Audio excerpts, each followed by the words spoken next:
So we're going to be doing the easiest DIY you've ever seen. Have you guys seen these beautiful glass vases that are like a smoky black glass? I love them, but they're also very expensive. So we're going to be doing these with vases we already have at home or glassware we're not using anymore or that we want to upcycle. So let's get started by cleaning them off very well. Make sure all the tags and all the adhesive is off. I did leave a little bit of adhesive on one of them accidentally and it ended up messing the paint, so just don't do that.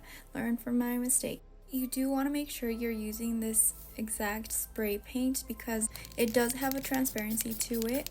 You're going to want to spray light coats. Most of these I sprayed 3 to 4 coats on, and you only have to wait a couple minutes before each coat. So make sure that the coats are very light so that you can go right away and spray it again. And now you let them dry for about an hour and they're ready for flowers.